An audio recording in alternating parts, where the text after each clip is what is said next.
Well, Freddie, thank you. Thank you for reminding us where it is we're from and reminding us that there's a contract in a nation, that a nation isn't just a random set of individuals born to another random set of individuals, that we are inheritors of a tradition and that that heritage carries with it a duty to pass on intact to our children the same freedoms that we were lucky enough to inherit from our parents. It's great to have these two Kentish speakers with me here in this university. It's always a pleasure to be here, and in this county. In a crowded field, I think the bolshiest and most undeferential county in a bolshy and undeferential country. Kent was where the Peasants' Revolt started. It was where Cade's Rebellion started. This was a county that was strong for Puritanism, then strong for Parliament, and as Freddie just reminded us, the bravest part of the Battle of Britain was fought here above our heads in Kentish skies. If there's one characteristic, one attribute that has tended to define Kent, it has been a continuing resistance to the idea of allowing anyone else to boss us around. It's been a constant skepticism towards those who happen to have been placed in authority over us. So I could make a long speech now, aimed simply at the bloody-minded, stubborn, local democratic tradition that I know I would find in this room. I could make a long speech about the abominations in Brussels. I could talk about the lack of democracy. I could talk about the expense. I could talk about the corruption. I could talk about the swatting aside of referendum results when they go the wrong way. And you'd all be much angrier at the end. None of you would feel any better. And even if you agreed with every point I made individually, the net effect would be rather a pessimistic one. So I'm not going to do that. I want instead to hold out to you a positive, cheerful, and optimistic vision. A vision of an independent Britain, trading with its friends and allies in Europe, but living under its own laws. Picture Britain, let's say in 2020. The rump EU continuing its genteel decline, but Britain being the regional hub. An economic power with a thriving, competitive, knowledge-based, high-skills economy. With audio-visual, biotech, with software, with law, with education, as they are today, are market leaders. A Britain that is able to flourish by designing rules to suit its own conditions and needs. Whether it's sparing our financial services industry from the destructive and sometimes downright malicious regulations that come from Brussels, or whether it's allowing our amazing biotech to recover the position we had before EU directives came in limiting clinical research, whether it's allowing our software sector to take off in a way that it did before the rules on data retention that were imposed by Brussels, whether it's allowing our farmers or our fishermen to recover the position they had before the common and agricultural and fisheries policy. We have great enterprise in this country if only we remove the rocks and allow the grass to grow. There is no stopping the genius of a free people. I want to make the case to you tonight that the European Union, far from being modern, has long since passed its sell-by date. It is a relic from an era when shipping and freight costs were high, when refrigeration was expensive, when regional blocks looked as though they were the future, but it has been rendered irrelevant by technological advance. There has never been an age where geographical proximity has mattered less than in this one. And yet, from inertia, from what Milton Friedman called the tyranny of the status quo, we remain locked in the world's only trade bloc that is experiencing no economic growth. Every other continent is growing. North America, South America, Asia, Africa, all of them are experiencing strong growth. The Eurozone has an economy the same size that it was in 2008. And any argument that there may have been back in the 50s that you need to go in with your immediate neighbours, come on, does anyone believe that today? Freddie made the argument about the Commonwealth and the ties of language and law that give us a natural trading advantage.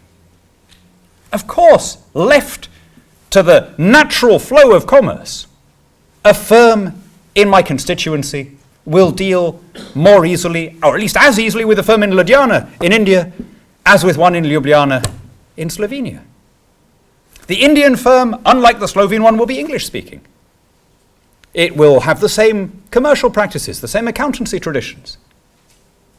It will use the same common law legal norms. If there's a dispute between the two parties, it will be arbitrated in a way with which they're both familiar. None of those things is true of Slovenia, despite 40 years of single market regulations.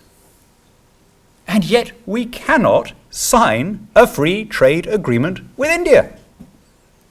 Only Brussels can do that for us, and Brussels chooses not to. Brussels has been stalling on free trade talks with India for 9 years, definitively shelving them, at least for the moment, in 2014. Now ask yourselves this. Is there a country in this part of the world that stands to gain more from unrestricted commerce with that rising giant than ours? Never mind that India is an English-speaking common law democracy. India is the third largest investor in the UK. It owns Jaguar, it owns Tetley, right? We are the third largest investor in India, after Singapore and Mauritius, oddly as it sounds. We're the first big G20 investor in India. There are 1.4 million Britons of Indian origin, and yet we cannot sign a free trade agreement with India, or with Pakistan, or with Bangladesh, or with any other country. We have to wait and see whether Brussels feels like doing that for us. Now, let me put it to you, ladies and gentlemen, that when India grew at nearly 5% last year, while the Eurozone shrank by 0.3%, that is a problem. I don't think that this point, even after more than 40 years of membership, has been properly grasped by most people or most MPs in Britain. Now, the Prime Minister of India came recently, the Chinese leader also, and in both cases, our broadcasters in particular spoke about them coming to do trade deals. My friends, the one thing they couldn't do was a trade deal. The United Kingdom has no sovereignty to sign a bilateral free trade agreement with any non-EU country. China, despite the slowdown we've been hearing about, grew at 6.6% last year, will grow at 6.1% this year. The Eurozone, to remind you, shrank by 0.3% last year. This year may grow by 1% if it's lucky. My friends, this is no place for a country like ours. We are a trading maritime nation. We don't sit on great natural resources in this damp, green, exquisite island home of ours. We have to make our way in the world by what we buy and sell. And that means we have to be where the customers are. And with every month that passes, there are fewer customers in Europe. 14 months in a row now, our exports to the EU have fallen, but our exports to the rest of the world have risen.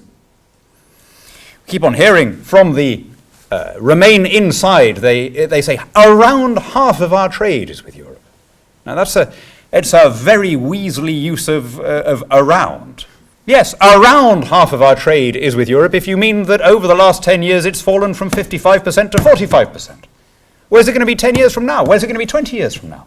How low does it have to go as a percentage of our overall commerce before we drop this preposterous idea that we have to merge our political system in order to maximize our commercial opportunities? To repeat, every other continent is growing except one. This is no place for a country like ours, linked by language and law, by habit and history, by kinship and migration to every continent and archipelago. Couldn't we get the best of all worlds? Isn't there a renegotiation out there that might allow us to remain in the free market in Europe while recovering that flexibility across the oceans, and while giving us back our democratic control, our right to hire and fire our own lawmakers? Well, I had hoped that such a deal might be brought back as a result of the renegotiations promised by the Prime Minister. But we now know what's being asked for. We have the bill of fare in front of us. The letter was published last month. And we can see that nothing of any substance is being requested. This talk of renegotiation is farcical. The British government is pretending to make demands. The EU is pretending to consider them. But actually nothing is changing, and the measure of that is that there is going to be no new treaty.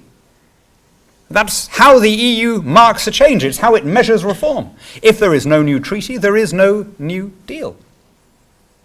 They've already agreed the changes that they can make within the existing dispensation, necessarily minor and essentially optical changes. They could announce them tomorrow, but you know what? They're waiting to stage the row. That's the only bit of the choreography that is left. And why do I say that with such certainty? Because, my friends, they gave their tactic away. Andrew Lansley, the former health minister, now part of the pro-EU team, gave a talk like this to a group of Europhile lobbyists. And they were such efficient Europhile lobbyists that, rather to his embarrassment, one of them made a concurrent note of what he was saying and then circulated it to all the participants. And in that talk, he gave away what the government's tactic was. He said, we will lower expectations. Well, that bit, I have to say, they've done brilliantly.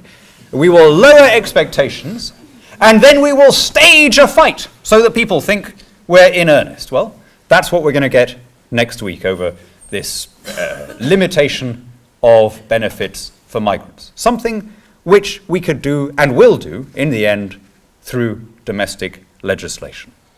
Nothing of substance will change. And I don't know about you, I find it slightly insulting that we're being treated to this dance when nothing is being requested, nothing is being sought. Imagine if I were to say, I intend now to make myself a cup of tea. It's not going to be easy. But it's not mission impossible. And if any of the other EU states objects, well, I rule nothing out. You would all find that comical, right? Simply because we find the issue of the EU abstruse and difficult, it doesn't make it any less insulting. If you want to stay in on the existing terms, then man up and say so, right? We can see how the EU has developed these past 40 years. We can see where it's going. Let people make a decision as to whether they want to be part of that destination. Don't faff around pretending that there's some new deal in the offing. We can read. We can see whether or not a new treaty enshrines a different deal. The one card that the Remain insiders play, you heard Brendan say it, the one card that they've got is fear of change. They know that they haven't got a strong case on democracy, on globalization, on farming, on fishing, on the regulation of small business, on sovereignty, on parliamentary supremacy. But they've got one very strong card, which is risk aversion. Well, we don't really know what it would be like, and do we want to take the risk, and so on. But think about the risk inherent in staying where we are. The EU is not a fixed and permanent settlement. The EU is an evolving dynamic. We can see the direction in which it's going. Its leaders keep telling us. Jean-Claude Juncker, Angela Merkel, and all the others, you can't accuse them of hiding their agenda. They are very overt. They want, in the end, a European army and a European police force and a European tax system. That's the way the EU is going, and we have to ask ourselves whether we are prepared to follow along that road. So staying in is not a way of staying put. Think of it like this. Imagine that you're sitting on a bus, okay? And at the front of the bus is the destination, written in that big oval black bit, right? Federal Europe.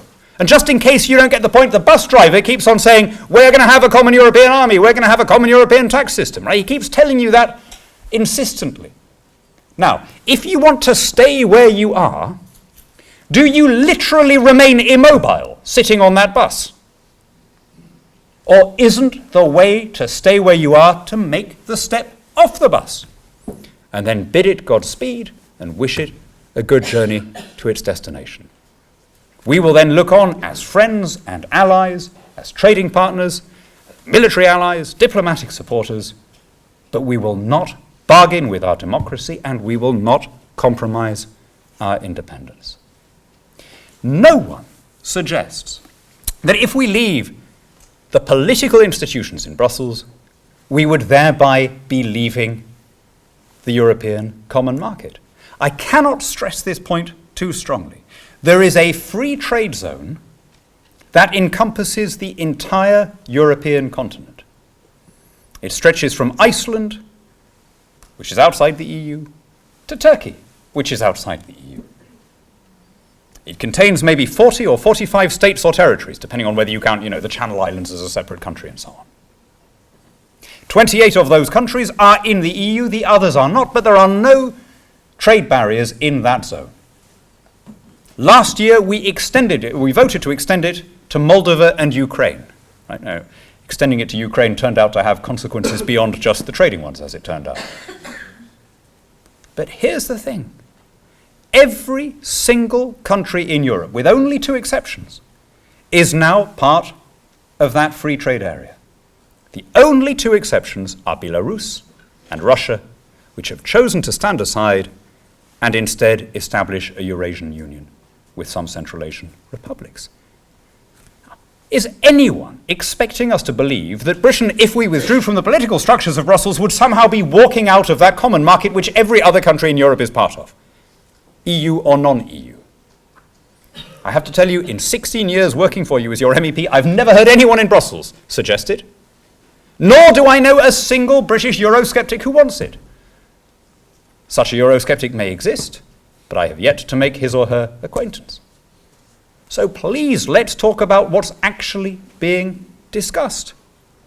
Not isolation, not withdrawal from the market, certainly not withdrawal from the councils of Europe. We will remain an outward-looking, engaged, internationalist country, but we want decisions taken more closely to the people they affect, and we want to be able to hire and fire the people who pass our laws. Nothing more than that.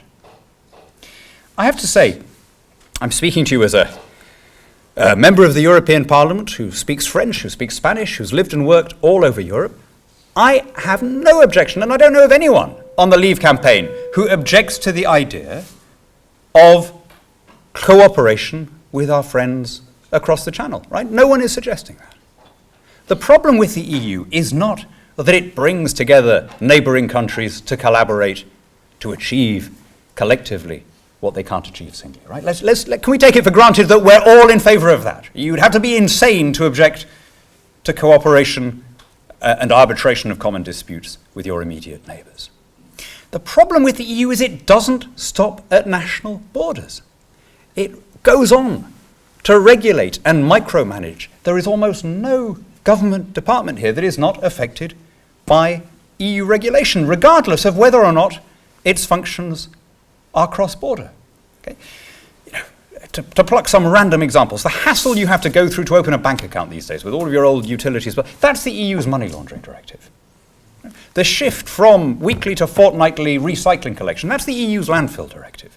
I'm not saying these are all bad things, I'm just saying, where is the cross-border dimension? How did we get to the stage where they had to be imposed uniformly on 600 million people?